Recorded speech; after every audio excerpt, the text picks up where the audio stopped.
ശ്രീമാൻ M Akbar അവസാനം post ചെയ്ത വീഡിയോയുടെ ആദ്യ ഭാഗത്തെ ചില പരാമർശങ്ങളെ ഉദ്ധരിച്ചുകൊണ്ട് ഞാൻ ഇന്നലെ ഒരു വീഡിയോ ചെയ്തിരുന്നു. ആ വീഡിയോയിൽ അദ്ദേഹം തുടർന്ന് പറയുന്ന ഏതാനും വാചകങ്ങൾ കൂടി നിങ്ങളൊന്ന് കേൾക്കുക.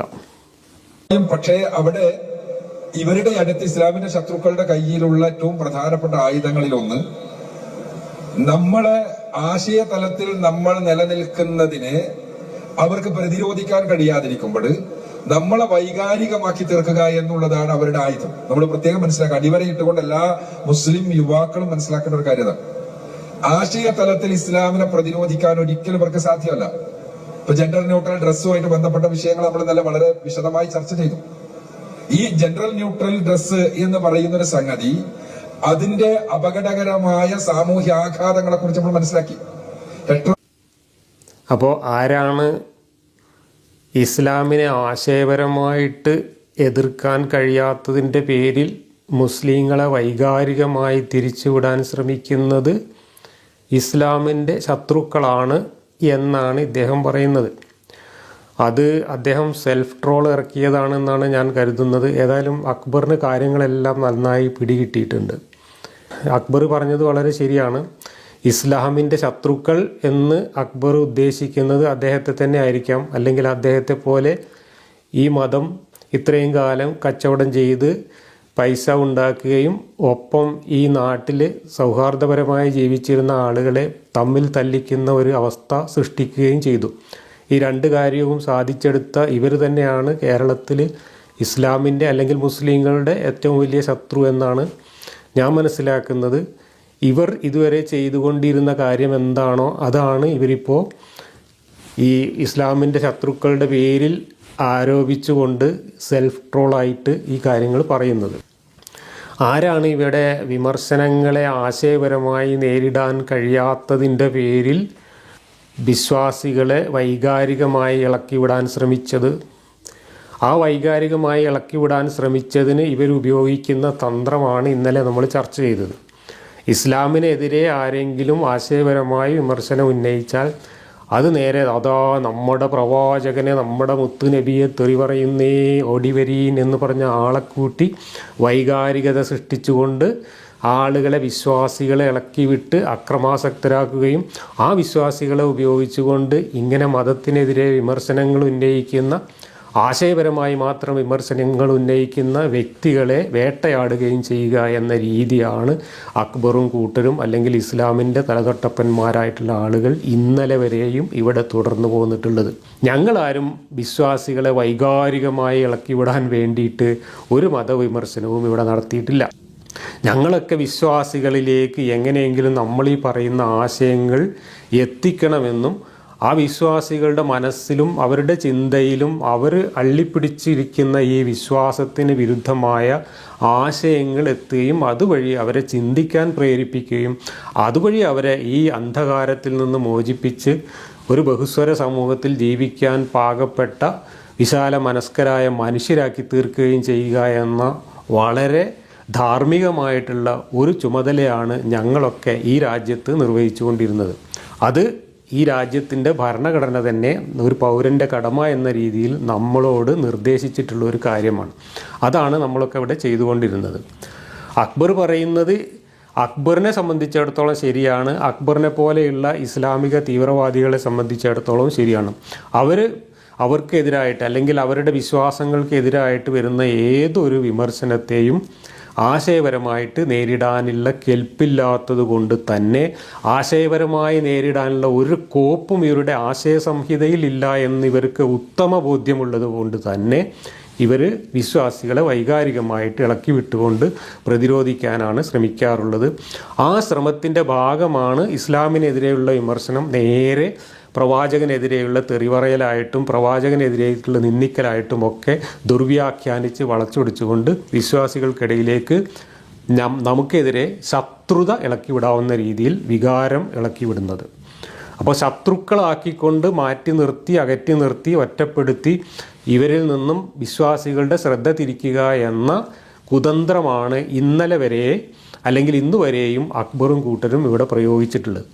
എന്നിട്ട് ആ കുതന്ത്രം ഇപ്പോൾ അക്ബർ അവിടെ ഇരുന്നുകൊണ്ട് ഇസ്ലാമിൻ്റെ ശത്രുക്കളുടെ നേരെ ആരോപിക്കുകയാണ്. ഇതൊക്കെ എവിടെയാണ്, ആരുടെ മുമ്പിലാണ് ഇത്തരം നമ്പറുകളൊക്കെ ഇറക്കുന്നത്? ഇതൊക്കെ കേട്ടാൽ ഒരു ശരാശരി സാമാന്യ യുക്തിയും ബോധവുമുള്ള വിശ്വാസികൾക്ക് പോലും ഇത് സെൽഫ് ട്രോളാണ് എന്ന് മനസ്സിലാവും. എന്തായാലും ഈ ഒരു വീഡിയോയ്ക്ക് ശേഷം അക്ബർ വേറെ ഒരു ഓഡിയോ വീഡിയോ കൂടി പുറത്തു വിട്ടിട്ടുണ്ട് ഇന്നലെ. ഞാൻ ആ ഓഡിയോ വീഡിയോയും ഇന്നലെ കേൾക്കുകയുണ്ടായി. അത് ഏത് ചർച്ചയിൽ നടന്നതാണെന്ന് എനിക്കറിയില്ല. അക്ബറിൻ്റെ ഒരു ഓഡിയോ ആണ്. അതിൽ അദ്ദേഹം ഒരുപാട് കുംഭസാരങ്ങൾ നടത്തുന്നുണ്ട്. 40-40 കൊല്ലമായിട്ട് നമ്മൾ ഇവരോട് എന്താണോ പറഞ്ഞുകൊണ്ടിരുന്നത്, ആ പറഞ്ഞുകൊണ്ടിരുന്ന കാര്യങ്ങളൊക്കെ ഇവരിപ്പോൾ ഇരുന്നിട്ട് ഇവരുടെ പുതിയ തലമുറയെ ഉപദേശിക്കുന്നതായിട്ടാണ് ആ ഓഡിയോ കേട്ടപ്പോൾ എനിക്ക് മനസ്സിലായത്. ഞാനിവിടെ അക്ബറിൻ്റെ ശ്രദ്ധ ഒരു 30 കൊല്ലം മുമ്പത്തേക്ക് ഒന്ന് ക്ഷണിക്കുകയാണ്. അക്ബറെ, നിങ്ങളെപ്പോലുള്ള ആളുകൾ ഈ നാട്ടിൽ ചെയ്തുകൊണ്ടിരിക്കുന്ന ഈ പണി ഈ നാട്ടിലെ സമാധാനപരമായും സൗഹാർദ്ദപരമായും ജീവിച്ചു വന്നിട്ടുള്ള മുസ്ലിങ്ങളെയും ഹിന്ദുക്കളെയും ക്രിസ്ത്യാനികളെയും തമ്മിലടിപ്പിക്കാനാണ് ഉപകരിക്കുക എന്ന ഒരു കാര്യം നിങ്ങളോട് കഴിഞ്ഞ 40 കൊല്ലമായി പറയാവുന്നിടത്തെല്ലാം പറയാവുന്ന രീതിയിലെല്ലാം പറഞ്ഞുകൊണ്ടിരിക്കുന്ന ഒരാളാണ് ഞാൻ. അക്ബറിന് ഓർമ്മയുണ്ടോ എന്ന് എനിക്കറിയില്ല. ഞാൻ മുമ്പും സൂചിപ്പിച്ചിരുന്നു.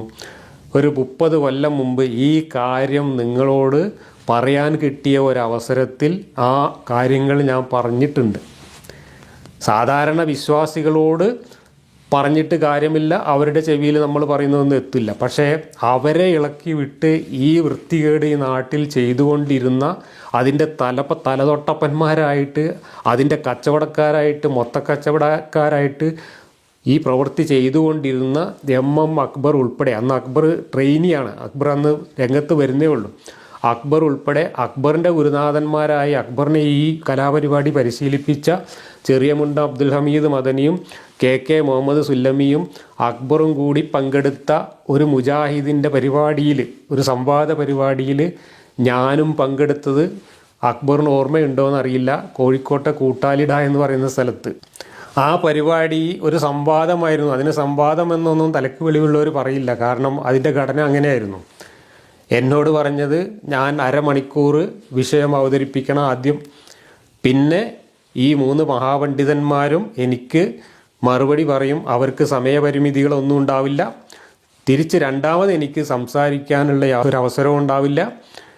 ആളുകൾക്ക് എന്നോട് ചോദ്യം ചോദിക്കാനും മറുപടി പറയാനുള്ള അവസരമൊന്നും ഉണ്ടാവില്ല. എനിക്ക് ആദ്യം കിട്ടുന്ന അരമണിക്കൂർ മാത്രം, ബാക്കി മുഴുവൻ സമയവും ഇവരുപയോഗിക്കും. അങ്ങനെ ഒരു പരിപാടിക്ക് ആണ് എന്നെ ക്ഷണിച്ചത്. അത് ക്ഷണിച്ചത് എന്തിനാണെന്ന് വെച്ചാൽ, അങ്ങനെ ഒരു പരിപാടിക്ക് ക്ഷണിക്കുമ്പോൾ സ്വാഭാവികമായിട്ടും അയ്യോ അത് ശരിയല്ല, ഞാൻ വരില്ല എന്ന് പറയും.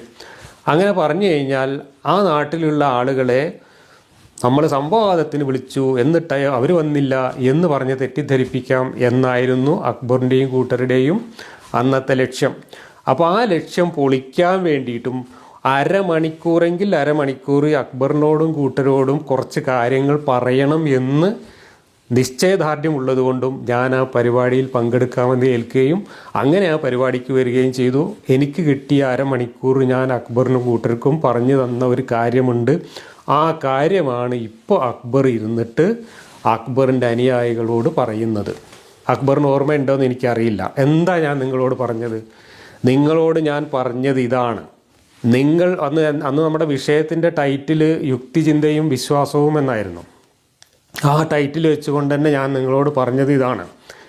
യുക്തിചിന്തയെ ഉപയോഗിച്ച് വിശ്വാസങ്ങളെ പോസ്റ്റ്മോർട്ടം ചെയ്യുകയാണെങ്കിൽ, പരിശോധിക്കുകയാണെങ്കിൽ എല്ലാവരുടെ വിശ്വാസങ്ങളും ഏതാണ്ട് ഒരേപോലെ യുക്തിഹീനമാണ്, മണ്ടത്തരങ്ങളും വൈരുദ്ധ്യങ്ങളും നിറഞ്ഞതാണ്. അതുകൊണ്ട് തന്നെ ഒരു കൂട്ടർ ഞങ്ങളുടെ വിശ്വാസം യുക്തിസഹമാണ്, ഞങ്ങളുടെ വിശ്വാസം ശാസ്ത്രീയമാണ്, ഞങ്ങളുടെ വിശ്വാസം മഹാകേമമാണ് എന്ന് പറഞ്ഞുകൊണ്ട് മറ്റുള്ളവരുടെ വിശ്വാസങ്ങളുടെ യുക്തി അന്വേഷിക്കാൻ പോകുന്നത്, മറ്റുള്ളവരുടെ വിശ്വാസങ്ങളെ എടുത്തുകൊണ്ടുവന്നിട്ട് പോസ്റ്റ്മോർട്ടം ചെയ്ത് അതിൻ്റെ യുക്തിരാഹിത്യങ്ങളും വൈരുദ്ധ്യങ്ങളും ഒക്കെ ചകഞ്ഞെടുത്തിട്ട് അന്യമതക്കാരെ കുറ്റം പറഞ്ഞുകൊണ്ട് സ്വന്തം മതത്തിൻ്റെ കേമത്വം സ്ഥാപിക്കാൻ ശ്രമിക്കുന്നത് നമ്മുടേതുപോലുള്ള ഒരു രാജ്യത്ത് മഹാ തോന്നിവാസമാണ് എന്ന് മാത്രമല്ല, അങ്ങനെ ചെയ്യാനുള്ള യുക്തിപരമായ യാതൊരു അർഹതയും നിങ്ങളുടെ വിശ്വാസത്തിനും ഇല്ല. ഇത് പറയാൻ വേണ്ടി 2-3 ഉദാഹരണങ്ങൾ വിവരിക്കുക മാത്രമാണ് ഞാൻ എൻ്റെ അരമണിക്കൂർ സമയം അവിടെ ചെയ്തത്. എന്താ ഞാൻ നിങ്ങളോട് പറഞ്ഞത്? നിങ്ങൾ ഹിന്ദു മതത്തിനെതിരായിട്ട് പറയുന്ന ആരോപണങ്ങളെല്ലാം നിങ്ങളുടെ മതത്തിനെതിരായിട്ടും ഉന്നയിക്കാം, അതിനേക്കാൾ ഭംഗിയായിട്ട് ഉന്നയിക്കാം. നിങ്ങൾ ക്രിസ്തു മതത്തിനെതിരെ ഉന്നയിക്കുന്ന ആരോപണങ്ങളെല്ലാം നിങ്ങളുടെ മതത്തിനെതിരായിട്ടും ഉന്നയിക്കാൻ പറ്റും. നിങ്ങളുടെ കണ്ണിലുള്ള കോല് നീക്കിയതിന് ശേഷം മാത്രമേ ആരാൻ്റെ കണ്ണിലെ കരട് തിരയാൻ പോകേണ്ടതുള്ളൂ എന്ന് വിശദീകരിക്കാൻ വേണ്ടി ഏതാനും ഉദാഹരണങ്ങളും ഞാൻ പറഞ്ഞു തന്നു. ഞാൻ പറഞ്ഞു തന്ന ഉദാഹരണങ്ങൾ ഞാൻ കൃത്യമായി ഓർക്കുന്നുണ്ട്. നിങ്ങൾക്കാർക്കും ചിലപ്പോൾ ഓർമ്മ ഉണ്ടാവില്ല. 1, നിങ്ങൾ ഹിന്ദുക്കൾക്കെതിരായിട്ട് ഹിന്ദു മതത്തിനെതിരായി ഉന്നയിക്കുന്ന പ്രധാനപ്പെട്ട ഒരു ആരോപണം, ഹിന്ദുക്കൾ വിഗ്രഹങ്ങളെ ആരാധിക്കുന്നവരാണ്, വിഗ്രഹങ്ങളെ ആരാധിക്കുന്നത് യുക്തിരഹിതമായ ഒരു കാര്യമാണ് എന്ന് പറഞ്ഞുകൊണ്ട് വിഗ്രഹാരാധനയുടെ യുക്തിയാണ് നിങ്ങൾ പോസ്റ്റ്മോർട്ടം ചെയ്യാറുള്ളത്. എന്നാൽ നിങ്ങളുടെ മതത്തിലുള്ള യുക്തിരഹിതമായിട്ടുള്ള വിഗ്രഹാരാധനയെക്കുറിച്ച് നിങ്ങളെപ്പോഴെങ്കിലും ചിന്തിച്ചിട്ടുണ്ടോ? ഇവിടെ പഴനിയിലും കൊടുങ്ങല്ലൂരിലും ശബരിമലയിലും ഒക്കെ നടക്കുന്ന എല്ലാ വിഗ്രഹാരാധനയും നിങ്ങളുടെ മക്കയിലെ കഅബ എന്ന് പറയുന്ന അമ്പലത്തിന് ചുറ്റും നിങ്ങൾ നടത്തുന്നു. തലമൊട്ടയടിക്കുന്നു, അണ്ടർവെയർ ഇല്ലാതെ തുന്നാത്ത തുണി പുതയ്ക്കുന്നു, മൃഗബലി നടത്തുന്നു, കരിങ്കല്ലിനെ മുത്തുന്നു, കരിങ്കല്ലിനെ കല്ലെടുത്തെറിയുന്നു, കരിങ്കല്ലിന് ചുറ്റും വട്ടം ചുറ്റുന്നു. ഇതൊക്കെ വിഗ്രഹാരാധന അല്ലെങ്കിൽ പിന്നെ ഇതിൻ്റെ പേരെന്താണ് എന്ന് നിങ്ങൾക്ക് പറയാമോ? ഞാൻ ചോദിച്ചതാണെന്നവിടെ. നിങ്ങൾ നിത്യവും 5 നേരം ഭൂമിയുടെ എല്ലാ ഭാഗത്തു നിന്നുള്ള മനുഷ്യർ നിസ്കരിക്കുമ്പോൾ നിങ്ങൾ ആകാശത്തിരിക്കുന്ന അള്ളാഹുവിൻ്റെ നേരെയാണോ നെറ്റികുത്തുന്നത്, അതോ മക്കയിലുള്ള ഒരു കല്ലിൻ്റെ നേരെയാണോ? നിങ്ങളെല്ലാവരും ആ കല്ലിൻ്റെ നേരെ നെറ്റികുത്തുകയും ആകാശത്തിരിക്കുന്ന അള്ളാഹുവിൻ്റെ നേരെ ആസനം പൊക്കി കാണിക്കുകയുമാണ് ചെയ്യുന്നത് നിസ്കരിക്കുമ്പോൾ. അത് വിഗ്രഹാരാധനയല്ലേ? അത് ദൈവത്തെ നിന്ദിക്കലല്ലേ? എന്തുകൊണ്ട് നിങ്ങൾ അങ്ങനെ ചിന്തിക്കുന്നില്ല? മറ്റുള്ളവരൊക്കെ ആരാധനയുടെ കാര്യത്തിൽ മാത്രമാണ് അവരവരുടെ വിഗ്രഹങ്ങളെ മാനിക്കുന്നത്. എന്നാൽ നിങ്ങൾ മൂത്രമൊഴിക്കുമ്പോഴും കക്കൂസിൽ പോകുമ്പോൾ പോലും ഈ വിഗ്രഹത്തിൻ്റെ നേരെ തിരിയാൻ പാടില്ല എന്ന് നിഷ്കർഷിക്കുന്ന മതമാണ് ഇസ്ലാം മതം. ഇത്രയും വിഗ്രഹാരാധനയൊന്നും ലോകത്തൊരു മതത്തിനുമില്ല. എന്നിട്ടും നിങ്ങൾ മറ്റുള്ളവരുടെ വിഗ്രഹാരാധനയെ കുറ്റപ്പെടുത്തുന്നതിൽ എന്ത് യുക്തിയാണുള്ളത് എന്ന് ഞാൻ ചോദിച്ചു. 2ാമത്തെ ഉദാഹരണം ഞാൻ നിങ്ങൾ ക്രിസ്ത്യാനികൾക്കെതിരായിട്ട് ഉന്നയിക്കുന്ന ആ വാദമാണ് ഉദാഹരണമായിട്ട് വെച്ചത്. ക്രിസ്തു ദൈവത്തിൻ്റെ പുത്രനാണ് എന്ന് പറയുന്നതിനെയാണ് നിങ്ങൾ പരിഹസിക്കുന്നത്. ദൈവത്തിന് പുത്രൻ ഉണ്ടാവുകയോ, അതെന്തൊരു നാണം കെട്ട ഏർപ്പാടാണ്, അതെന്ത് യുക്തിരഹിതമായ ഏർപ്പാടാണ് എന്നൊക്കെ പറഞ്ഞുകൊണ്ട് നിങ്ങൾ നിങ്ങളുടെ കഥാപുസ്തകം യുക്തിസഹമാണെന്നും മറ്റവരുടെ കഥാപുസ്തകം മോശമാണ് എന്നും സ്ഥാപിക്കുന്നു. അപ്പോൾ ഞാൻ പറഞ്ഞ്, നിങ്ങളുടെ പുസ്തകം നിങ്ങളൊന്ന് മറിച്ച് നോക്ക്. യേശു എങ്ങനെയാണ് ജനിച്ചത് എന്ന് നിങ്ങളുടെ പുസ്തകത്തിൽ എഴുതി വെച്ചിട്ടുണ്ട്. അള്ളാഹു കന്യകയായ മറിയമിൻ്റെ ഫർജിൽ പോയി ഊതിയിട്ടാണ് യേശു ജനിച്ചത് എന്ന് പച്ചയായിട്ട് വൾഗറായിട്ട് നിങ്ങളുടെ ഖുർആനിൽ എഴുതി വെച്ചിട്ടുണ്ട്. അങ്ങനെയാണെങ്കിൽ ഈ യേശുവിൻ്റെ ബാപ്പ ആരാണ് എന്ന് നിങ്ങൾക്ക് പറയാമോ? അക്ഷരാർത്ഥത്തിൽ തന്നെ ഈ യേശുവിൻ്റെ ബാപ്പ അള്ളാഹു അല്ലേ? അള്ളാഹു ഊതിയിട്ടാണ്, ഫർജിൽ ഊതിയിട്ടാണ് യേശു ജനിച്ചതെങ്കിൽ അപ്പോൾ പിന്നെ ദൈവപുത്രനാണ് യേശു എന്ന് ക്രിസ്ത്യാനികൾ പറയുന്നതിനെ അപമാനിക്കാനോ അല്ലെങ്കിൽ അതിൻ്റെ യുക്തി അന്വേഷിക്കാനോ നിങ്ങൾക്ക് എന്ത് അർഹതയാണ് ഈ കിതാബും കക്ഷത്ത് വെച്ചുകൊണ്ട് ഉള്ളത് എന്ന് ഞാൻ ചോദിച്ചു. ദൈവത്തിന് പുത്രനുണ്ടാകുന്നതാണ് കുറച്ചിലെന്ന് പറയുന്നു നിങ്ങൾ, അത് ദൈവനിന്ദയാണ് എന്ന് പറയുന്നു നിങ്ങൾ. ആ നിങ്ങളുടെ കിതാബിൽ ദൈവം മുഹമ്മദ് എന്ന് പറയുന്ന മനുഷ്യൻ്റെ പിന്നാലെ സലാത്തും ചൊല്ലി നടക്കുന്നു. മലക്കുകളെയും കൂട്ടിയിട്ട് അള്ളാഹു മലക്കുകളും കൂടെ മുഹമ്മദിന് സലാത്ത് ചെല്ലുന്നു എന്നാണ് ഖുർആനിൽ എഴുതി വെച്ചിട്ടുള്ളത്. ഒരു മനുഷ്യൻ്റെ പിന്നാലെ പ്രപഞ്ചസൃഷ്ടാവായ ദൈവത്തിന് സലാത്തും ചൊല്ലി നടക്കേണ്ട ഗതികേട് എന്ന് പറയുന്നത് അതിലും വലിയ ദൈവനിന്ദ വേറെ എന്താണുള്ളത്? അത്രയൊന്നും ദൈവനിന്ദ ദൈവപുത്രൻ എന്ന് പറയുന്നതിനില്ലല്ലോ. ഈ രീതിയിലുള്ള 2-3 ഉദാഹരണങ്ങൾ പറഞ്ഞുകൊണ്ട് നിങ്ങളുടെ യുക്തി നിങ്ങൾ സ്വന്തം വിശ്വാസത്തിൻ്റെ കാര്യത്തിൽ കൂടി പ്രയോഗിക്കേണ്ടതുണ്ട്. അതല്ലാതെ സ്വന്തം കണ്ണിലെ കോല് നീക്കാതെ ആരാൻ്റെ കണ്ണിലെ കരട് തിരയാൻ പോകുന്നത് ശരിയല്ല. പ്രത്യേകിച്ച് ഇന്ത്യ പോലുള്ള ഒരു ബഹുമത സമൂഹത്തിൽ മനുഷ്യർക്കിടയിൽ വിശ്വാസത്തിൻ്റെ പേരിലും മതത്തിൻ്റെ പേരിലും പരസ്പര സ്പർദ്ധയുണ്ടാക്കുന്ന തരത്തിലുള്ള ഈ മതപ്രചാരണം നിങ്ങൾ നടത്താൻ പാടില്ല. നിങ്ങളുടെ വിശ്വാസവുമായിട്ട് നിങ്ങളുടെ പള്ളിയിലും നിങ്ങളുടെ വീട്ടിലുമായിട്ട് നിങ്ങളുടെ ആരാധനയുമായിട്ട് കഴിഞ്ഞോളൂ. നിങ്ങൾ തെരുവിലേക്ക് ഇത് കെട്ടിയിറക്കിക്കൊണ്ട് മറ്റുള്ളവരുടെ കുറ്റം കാണാൻ വേണ്ടിയിട്ട് ഇതുപോലുള്ള പോസ്റ്റ്മോർട്ടങ്ങൾ നടത്തി സംവാദങ്ങൾ നടത്തി ഈ സമൂഹത്തെ കലുഷിതമാക്കരുത് എന്ന് പറയാനാണ് എനിക്ക് കിട്ടിയ അരമണിക്കൂർ ഞാൻ അന്ന് ഉപയോഗിച്ചത്. ഇപ്പോൾ എം അക്ബർ കുത്തിയിരുന്നിട്ട് എം അക്ബറിൻ്റെ കുട്ടികളോട് പറഞ്ഞുകൊണ്ടിരിക്കുന്നത് ഞാൻ 30 കൊല്ലം അക്ബറിനോട് പറഞ്ഞ കാര്യമാണ്. എന്തേ നിങ്ങളുടെ തലച്ചോറിൽ ട്യൂബ് ലൈറ്റ് കത്താൻ 30 കൊല്ലം എടുത്തു? നിങ്ങൾ ആലോചിക്കുക. ഇതാണ് എനിക്ക് പറയാനുള്ളത്. നിങ്ങൾക്കിത് തിരിച്ചറിഞ്ഞത് എന്തുകൊണ്ടാണ്? ഇപ്പോൾ തിരിച്ചറിയാൻ നിങ്ങൾക്ക് കഴിഞ്ഞത് നിങ്ങൾ കാര്യങ്ങൾ ചിന്തിച്ച് മനസ്സിലാക്കിയത് കൊണ്ടല്ല, പക്ഷേ നിങ്ങൾക്ക് 10 മടങ്ങായിട്ട് ഇതൊക്കെ തിരിച്ച് കിട്ടാൻ തുടങ്ങി. എവിടെ നിന്നൊക്കെ കിട്ടാൻ തുടങ്ങി? നിങ്ങൾ ആരെയൊക്കെയാണോ വിമർശിച്ചു കൊണ്ടിരുന്നത്, നിങ്ങൾ ആരുടെയൊക്കെയാണോ യുക്തി അന്വേഷിച്ച് പോയിരുന്നത്, ആരുടെ വിശ്വാസങ്ങളെയൊക്കെയാണോ നിങ്ങൾ പോസ്റ്റ്മോർട്ടം ചെയ്തുകൊണ്ട് പരിഹസിച്ചിരുന്നത്, അവരിൽ നിന്നെല്ലാം നിങ്ങൾക്ക് ഇങ്ങോട്ട് തിരിച്ച് കിട്ടാൻ തുടങ്ങി. ഒരു കാലത്ത് നിങ്ങൾ ഗോളിയില്ലാത്ത പോസ്റ്റിലേക്ക് ഗോളടിക്കുകയായിരുന്നു. അന്ന് ക്രിസ്ത്യാനികളോ ഹിന്ദുക്കളോ അല്ലെങ്കിൽ യുക്തിവാദികളോ ഒന്നും തന്നെ ഇസ്ലാമിനെക്കുറിച്ച് പഠിച്ചിട്ട് ഇസ്ലാമിലെ കുറ്റങ്ങൾ തിരിച്ചു പറയാൻ പരിശീലിച്ചിട്ടുണ്ടായിരുന്നില്ല. മറിച്ച് അവരുടെ മതം കേമമാണ് എന്ന് മാത്രം പറയുകയും നിങ്ങളുടെ മതത്തെക്കുറിച്ചൊന്നും പറയാതെ പോവുകയും ചെയ്തിരുന്ന സമയത്ത് നിങ്ങൾ പള്ളിയിലച്ചന്മാരെ വിളിച്ചുകൊണ്ടുവന്നിട്ടും സന്യാസിമാരെ വിളിച്ചുകൊണ്ടുവന്നിട്ടും ഒക്കെ നിങ്ങൾ സംവാദങ്ങൾ നടത്തിയിരുന്നു. കാരണം അവരാരും നിങ്ങളുടെ മതം പഠിച്ചിട്ടുണ്ടായിരുന്നില്ല. മാത്രമല്ല, അങ്ങനെ ഒരു മതത്തിൻ്റെ കുറ്റം പരസ്പരം പറയുന്നത് മര്യാദയല്ല എന്ന് തിരിച്ചറിയാനുള്ള വിവേകം അവർക്കുണ്ടായിരുന്നു. നിങ്ങൾക്കില്ലാത്ത വിവേകം അവർക്കുണ്ടായിരുന്നു. അതുകൊണ്ട് നിങ്ങൾ ക്ഷണിച്ചു വരുത്തിയ ആളുകൾ നിങ്ങളുടെ വേദിയിൽ വന്നിട്ട് നിങ്ങളെയും പുകഴ്ത്തും, എന്നിട്ട് അവരുടേതും പുകഴ്ത്തും. അപ്പോൾ എല്ലാം നല്ലതാണ് എന്നൊക്കെ പറഞ്ഞിട്ട് അങ്ങ് പോവും. അപ്പോൾ നിങ്ങൾ എന്ത് ചെയ്യുന്നു? ആ കിട്ടിയ ചാൻസ് വെച്ചിട്ട് അവരുടേത് മഹാമോശമാണെന്നും നിങ്ങളുടേതാണ് ഏറ്റവും ശരിയെന്നും ഉള്ള രീതിയിൽ പറയുകയും മറ്റോരോ കുറ്റങ്ങൾ പറഞ്ഞിട്ടും നിങ്ങളുടെ പോലീസ പറഞ്ഞിട്ടും നിങ്ങൾ ആ സംവാദത്തിൽ വിജയഭേരി മുഴക്കിക്കൊണ്ട് ആർത്ത് അട്ടഹസിച്ചുകൊണ്ട് ഇറങ്ങിപ്പോവുകയും ചെയ്യുന്ന കലാപരിപാടിയാണ് നിങ്ങൾ നടത്തിക്കൊണ്ടിരുന്നത്. അതാണ് നിങ്ങളുടെ സ്നേഹസംവാദം. അവിടെ സ്നേഹമല്ല വിഴിഞ്ഞൊഴുകിയിരുന്നത്, മര്യാദകേടാണ്. അത്തരം മര്യാദകേട് നിങ്ങൾ കാണിക്കുമ്പോൾ തിരിച്ച് നിങ്ങളോടും നിങ്ങളുടെ കിതാബിലുള്ള കാര്യങ്ങൾ എടുത്തുകൊണ്ട് നിങ്ങളുടെ കുറ്റങ്ങൾ കൂടി തുറന്നു കാണിക്കാനുള്ള ആ മര്യാദകേട് അവർ കാണിച്ചില്ല. അതിനുള്ള അറിവുള്ള ആളുകളെ നിങ്ങളോട്ട് വിളിച്ചിരുന്നുമില്ല. അതുകൊണ്ടാണ് നിങ്ങൾ കുറേ കാലം ഈ ഗോളിയില്ലാത്ത പോസ്റ്റിൽ ഗോളടിച്ചിട്ട് ഇസ്ലാമിൻ്റെ കച്ചവടം ചെയ്തുകൊണ്ടിരുന്നത്. ഈ കച്ചവടം കണ്ട് മനസ്സ് മടുത്തിട്ടാണ് കിട്ടിയ അവസരത്തിൽ നിങ്ങളോട് ഞാൻ ഈ കാര്യങ്ങൾ പറഞ്ഞത്, ഈ ചെയ്യുന്നത് ശരിയല്ല എന്ന്. പക്ഷെ പിന്നെ എന്താ സംഭവിച്ചത്? പിന്നെ ഇവരൊക്കെ നിങ്ങളുടെ ഈ കച്ചവടം ഒരു പരിധി വിട്ടപ്പോൾ ഇവരൊക്കെ കിതാബുകൾ എടുത്തിട്ട് ഖുർആനും ഹദീസും എടുത്ത് വായിച്ച് പഠിക്കാൻ തുടങ്ങി. നമ്മളും ഇതൊക്കെ പഠിച്ച് കുറേ പുറത്തേക്ക് വിടാൻ തുടങ്ങി. അങ്ങനെ പുറത്ത് വിട്ടപ്പോഴാണ് നിങ്ങൾക്ക് അങ്ങോട്ട് കൊടുത്തതിൻ്റെ 10 ഇരട്ടിയായിട്ട് ഇങ്ങോട്ട് കിട്ടാൻ തുടങ്ങിയത്.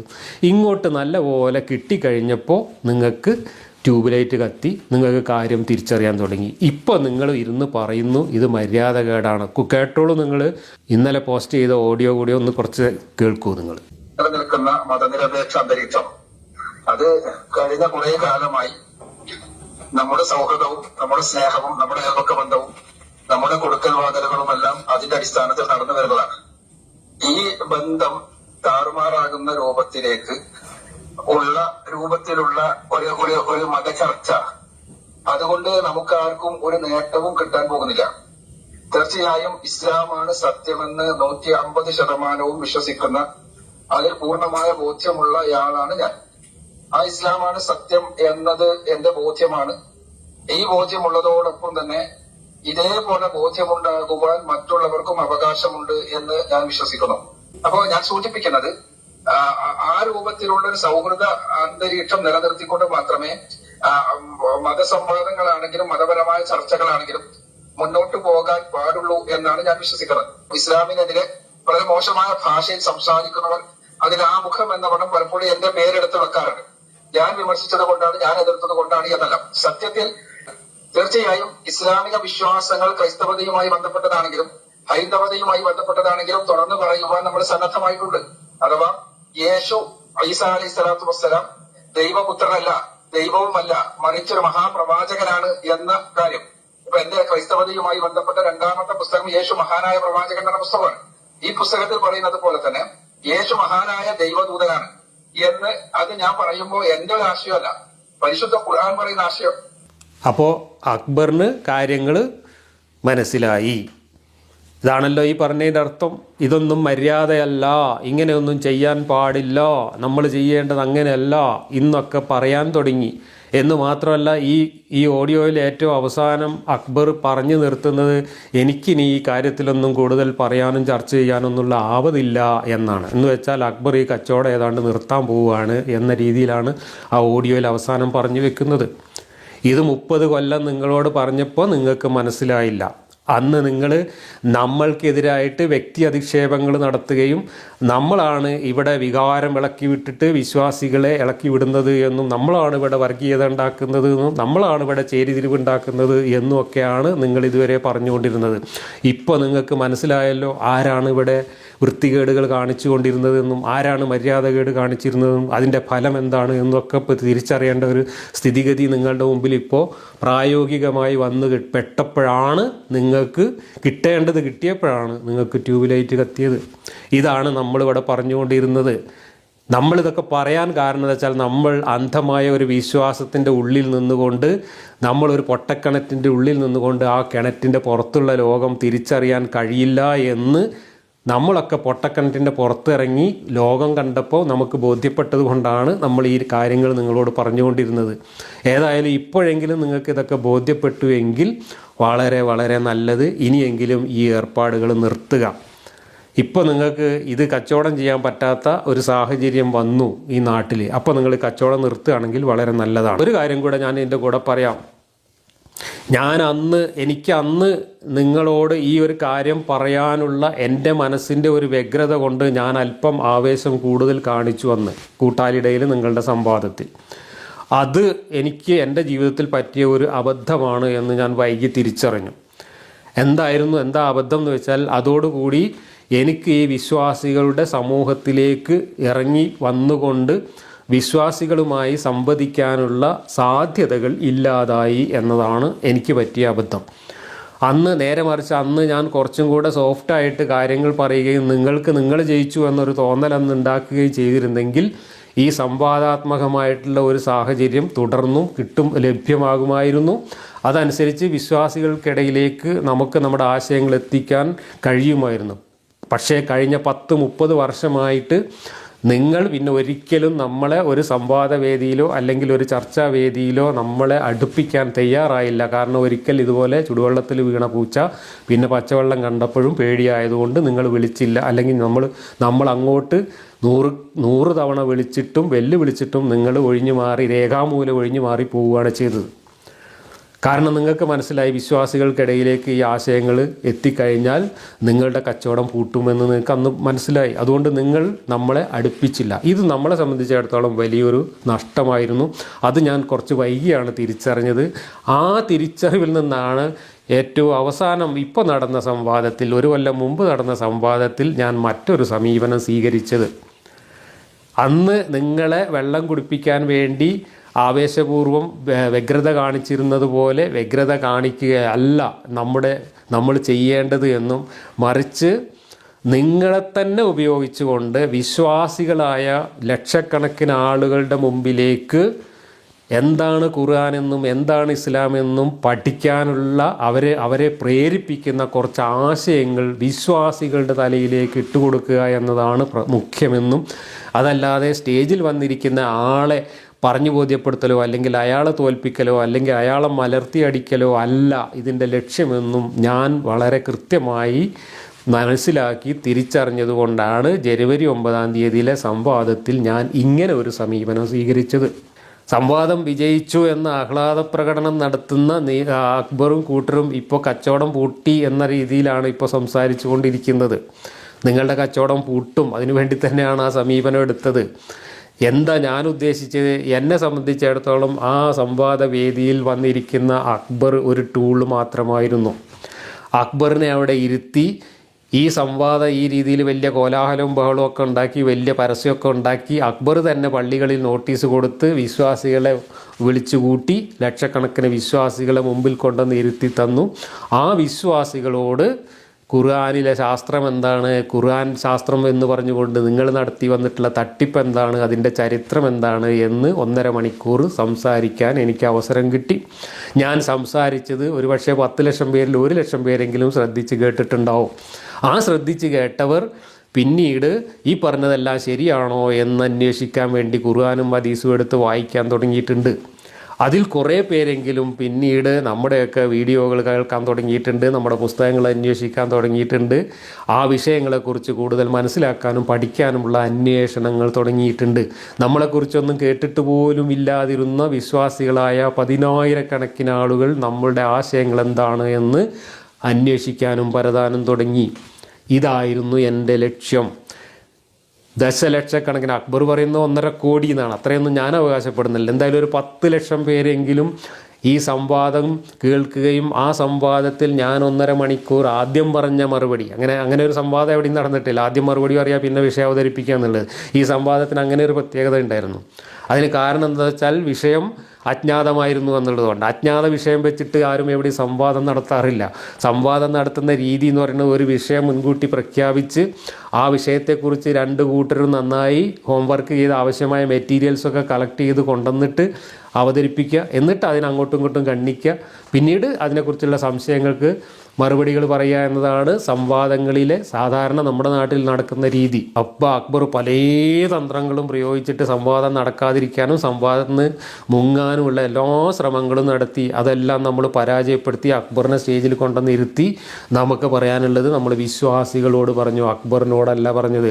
ഞാൻ അവിടെ വന്നത് അക്ബറിനെ സ്റ്റേജിൽ ഇരുത്തിക്കൊണ്ട് അക്ബർ വിളിച്ചു കൂട്ടിയ ലക്ഷക്കണക്കിന് വിശ്വാസികളോട് എന്താണ് ഖുർആൻ എന്നും എന്താണ് ഖുർആനിലെ ശാസ്ത്രമെന്നും പറയാൻ ആ അവസരം ഉപയോഗപ്പെടുത്തുകയാണ് ഞാൻ ചെയ്തത്.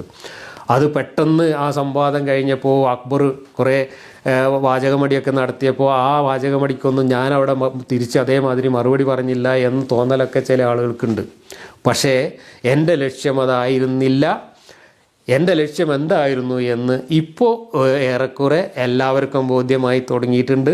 ഇപ്പോൾ അക്ബറിൻ്റെ ഏറ്റവും അവസാനത്തെ ഈ ഓഡിയോയിൽ നിന്ന് മനസ്സിലാവുന്നത് അക്ബർ കച്ചവടം പൂട്ടി പെരീക്ക് പോകാൻ പോവുകയാണ് എന്നാണ്. ഇത് തന്നെയാണ് ലക്ഷ്യം. നിങ്ങളുടെയൊക്കെ കച്ചവടം പൂട്ടുക എന്നുള്ളത് തന്നെയായിരുന്നു നമ്മുടെ ലക്ഷ്യം.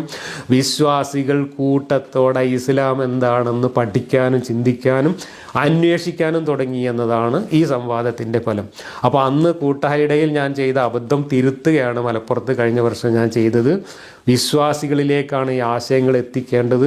അല്ലാതെ ഈ വിശ്വാസം കച്ചവടം ചെയ്യുന്ന ഇവരെയൊന്നും നമ്മൾ പറഞ്ഞു ബോധ്യപ്പെടുത്താനോ നന്നാക്കാനോ അല്ലെങ്കിൽ ഇവരെയൊന്നും മനുഷ്യരാക്കാനോ നമുക്ക് സാധിക്കില്ല എന്ന് ഞാൻ തിരിച്ചറിയുന്നുണ്ട്. ഞങ്ങൾ പലരും തിരിച്ചറിഞ്ഞിട്ടുണ്ട്. അതുകൊണ്ട് ഞങ്ങൾക്ക് ഈ വിശ്വാസികളോടാണ് സംസാരിക്കാനുള്ളത്, സാധാരണക്കാരായ നല്ല മനുഷ്യരോടാണ് സംസാരിക്കാനുള്ളത്. നിങ്ങളെ വഞ്ചിച്ചു കൊണ്ടിരിക്കുന്ന, നിങ്ങളുടെ ചോര ഊറ്റിക്കുടിച്ചുകൊണ്ടിരിക്കുന്ന, നിങ്ങളുടെ അന്ധവിശ്വാസങ്ങളെ കച്ചവടം ചെയ്യുന്ന ഈ ഇത്തിക്കണ്ണികളെയാണ് നിങ്ങൾ തിരിച്ചറിയേണ്ടത്.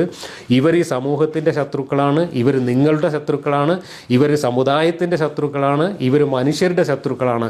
ഇവർ മതം കച്ചവടം ചെയ്ത് ഇവിടുത്തെ സാധാരണക്കാരായ വിശ്വാസികളെ ചൂഷണം ചെയ്യുന്ന ഇത്തിക്കണ്ണികളാണ് എന്ന് തിരിച്ചറിയുക. ഈ ഇത്തിക്കണ്ണികളുടെ കച്ചവടം പൂട്ടിക്കുകയും അതോടൊപ്പം ഈ വിശ്വാസങ്ങളെല്ലാം തന്നെ കാലഹരണപ്പെട്ടതാണെന്നും ഇതൊക്കെ മനുഷ്യനിർമ്മിതമാണെന്നും ഇതിനെക്കുറിച്ച് ഇവർ ഈ തള്ളിമറിക്കുന്ന കാര്യങ്ങളൊക്കെ തന്നെ ശുദ്ധ തട്ടിപ്പാണെന്നും കളവാണ് എന്നും വിശ്വാസികളെ ബോധ്യപ്പെടുത്തുക എന്നതാണ് ഞങ്ങളുടെ പ്രവർത്തനത്തിൻ്റെ ലക്ഷ്യം. ഞങ്ങൾ വൈകാരികമായിട്ട് വിശ്വാസികളെ ഇളക്കിവിടാനല്ല ഈ വിമർശനങ്ങൾ നടത്തുന്നത്, മറിച്ച് ഞങ്ങൾ വൈകാരികമായിട്ടാണ് ഇളക്കി വിടേണ്ടത് എന്നത് അക്ബറിൻ്റെയും കൂട്ടരുടെയും ആഗ്രഹമാണ്. ആ ആഗ്രഹം നിങ്ങൾ നമ്മളുടെ ചുമലിൽ വെച്ച് കെട്ടിക്കൊണ്ട് വിശ്വാസികളെ ഇളക്കിവിടാമെന്ന് നിങ്ങൾ വ്യാമോഹിക്കുന്നു. പക്ഷേ ആ വ്യാമോഹമൊന്നും ഇനി നടപ്പില്ല. വിശ്വാസികളായ സാധാരണക്കാരായ ആളുകൾ കാര്യങ്ങൾ മനസ്സിലാക്കി തുടങ്ങിയിട്ടുണ്ട്. ആളുകൾ ഈ മതത്തെ മനസ്സിലാക്കി തുടങ്ങിയിട്ടുണ്ട്. അതിനനുസരിച്ച് കേരളീയ സമൂഹത്തിൽ വലിയ ഒരു മാറ്റം സംഭവിക്കാൻ പോവുകയാണ്. ഇപ്പോൾ നിങ്ങൾ ഇസ്ലാമും ഖുർആനും ഹദീസും പ്രവാചകനെയും ഒക്കെ മാറ്റി വെച്ചിട്ട് ജനറൽ ന്യൂട്രാലിറ്റിയും ഈ സ്കൂൾ യൂണിഫോമും ഒക്കെ പറഞ്ഞുകൊണ്ട് നിങ്ങൾ രാഷ്ട്രീയത്തിലേക്ക് ചേക്കാനുള്ള ശ്രമമാണ് ഇപ്പോൾ നടക്കുന്നത്. അങ്ങനെ നിങ്ങളിപ്പോൾ ഈ മതനിന്ദ എന്ന് പറഞ്ഞ വീഡിയോയിൽ തന്നെ ഈ കാര്യങ്ങൾ പറഞ്ഞു തുടങ്ങി നേരെ അക്ബർ പോകുന്നത് എങ്ങോട്ടാണ്? അക്ബർ പോകുന്നത് ജനറൽ ന്യൂട്രാലിറ്റി കൂടെ അങ്ങോട്ട് പോയിട്ട് പിന്നെ LGBT കൂടെ അങ്ങോട്ട് പോയിട്ട് അമ്മഭോഗത്തിലേക്ക് കൊണ്ടുപോവാണ്. ഇതൊക്കെ പറഞ്ഞ് നിങ്ങൾക്ക് ഇനി അമ്മഭോഗം പറഞ്ഞ് എത്ര കാലം പിടിച്ചു നിൽക്കാൻ പറ്റുമെന്നൊക്കെ ഈ സമൂഹം തിരിച്ചറിഞ്ഞിട്ടുണ്ട്. അതുകൊണ്ട് ഈ വേലത്തരങ്ങളൊക്കെ മാറ്റി വെച്ചിട്ട് ഇനി നമുക്ക് വേണമെങ്കിൽ സൗഹാർദ്ദപരമായിട്ട് സ്നേഹപൂർവ്വം നിങ്ങളുടെ ആശയങ്ങൾ ചർച്ച ചെയ്യാൻ, ആശയങ്ങളിൽ സംവാദം നടത്താൻ നമ്മളെല്ലാവരും തയ്യാറാണ്. നമ്മളുടെ പുതിയ തലമുറയിൽപ്പെട്ട ചെറുപ്പക്കാരതാ നിങ്ങളെ വിഷയങ്ങൾ പരസ്യപ്പെടുത്തിക്കൊണ്ട് നിങ്ങളെ മതപണ്ഡിതന്മാരെ വെല്ലുവിളിക്കുന്നു സംവാദം. എക്സ് മുസ്ലിം കൂട്ടായ്മയുടെ ഭാഗമായിട്ട് വിഷയങ്ങൾ മുന്നോട്ട് വെച്ചിട്ടുണ്ട്. 2-3-4 വിഷയങ്ങൾ, ഇസ്ലാമിനെ സംബന്ധിക്കുന്ന വിഷയങ്ങൾ. ആ വിഷയങ്ങളിൽ നിങ്ങൾക്ക് ആത്മവിശ്വാസമുണ്ടെങ്കിൽ നിങ്ങൾക്ക് ഇവരുമായിട്ട് ഇനി സ്നേഹപൂർവ്വം സൗഹാർദ്ദപൂർവ്വം സംവാദങ്ങളിലും ചർച്ചകളിലും ഏർപ്പെടാം. അതിനുള്ള ആത്മവിശ്വാസം നിങ്ങൾക്കില്ലെങ്കിൽ ഇതുപോലെയുള്ള ഓരോ നുണകൾ പറഞ്ഞുകൊണ്ട് നിങ്ങൾ കച്ചവടം പൂട്ടി നിങ്ങൾക്ക് പോകാം. ഇന്ന് ഇസ്ലാം പോലെയുള്ള മതങ്ങൾ കച്ചവടം ചെയ്യുന്ന മാർക്കറ്റ് വലിയ തോതിൽ ഇടിഞ്ഞു പോവുകയും മറിച്ച് ഇസ്ലാമിനെ പൊളിച്ചു വിൽക്കുന്ന ആക്രി മാർക്കറ്റിൽ വലിയ ഡിമാൻഡ് ഉണ്ടാവുകയും ചെയ്തിരിക്കുന്നു. ഇന്ന് ക്രിസ്ത്യാനികൾ കച്ചവടം ചെയ്യുന്നത് ഇസ്ലാമിൻ്റെ ആക്രി സാധനങ്ങളാണ്. ഇന്ന് യുക്തിവാദികൾ കച്ചവടം ചെയ്യുന്നത് ഇസ്ലാമിൻ്റെ ആക്രി സാധനങ്ങളാണ്. അപ്പോൾ ഇസ്ലാമിനെ പൊളിച്ചു വിൽക്കുന്ന ആക്രി കച്ചവടക്കാർക്ക് ഡിമാൻഡ് കൂടുകയും ഇസ്ലാമിനെ കച്ചവടം ചെയ്തിരുന്ന അക്ബറിനെ പോലുള്ളവർക്ക് കച്ചവടം പൂട്ടേണ്ട അവസ്ഥ വരികയും ചെയ്തിരിക്കുന്നു എന്നതാണ് കേരളത്തിലെ ഇന്നത്തെ അവസ്ഥ. ഈ അവസ്ഥയൊക്കെ ഉണ്ടാക്കി വെക്കാൻ കാരണക്കാർ നിങ്ങളാണ് എന്ന് ഇന്ന് ഇസ്ലാമിലെ ബഹുഭൂരിപക്ഷത്തെ പ്രതിനിധാനം ചെയ്യുന്ന സുന്നി പണ്ഡിതന്മാർ കൂട്ടത്തോടെ വിളിച്ചു പറയാനും തുടങ്ങിയിട്ടുണ്ട്. അക്ബറും കൂട്ടരുമാണ് ഇവിടെ സൗഹാർദ്ദം തകർത്തത്, അക്ബറും കൂട്ടരുമാണ് ഇവിടെ തീവ്രവാദം വളർത്തിയത്, അക്ബറും കൂട്ടരുമാണ് ഇവിടെ വർഗീയത വളർത്തിയത്, അവരാണ് ഇവിടെ സംഘപരിവാറിന് മണ്ണൊരുക്കി കൊടുക്കുന്നത്, അവരാണ് ഇവിടെ നിരീശ്വരവാദം വളർത്തിയത് എന്ന് സുന്നി പണ്ഡിതന്മാർ വിളിച്ചു പറയുന്നത് കൂടി ഇപ്പോൾ കേൾക്കുന്നു. ഇതെല്ലാം കൂടെ കേട്ടിട്ടാണ് ഞാനാണ് കുറ്റവാളി എന്ന മട്ടിൽ കുമ്പസാരിക്കാൻ അക്ബർ വന്നിരിക്കുന്നത്. ഇന്നലത്തെ ഓഡിയോയിൽ അക്ബർ യഥാർത്ഥത്തിൽ ഈ കഴിഞ്ഞ 10-40 കൊല്ലം ചെയ്ത പ്രവൃത്തിക്ക് കുമ്പസാരിക്കുന്നതാണ് നമ്മൾ കണ്ടത്. ആ കുമ്പസാരം ആത്മാർത്ഥതയുള്ളതാണെങ്കിൽ കച്ചവടം നിർത്തിക്കോളൂ. നിങ്ങൾക്ക് എല്ലാവിധ ഭാവുകങ്ങളും നേർന്നുകൊണ്ട് ഞാൻ എൻ്റെ വാക്കുകൾ അവസാനിപ്പിക്കുന്നു.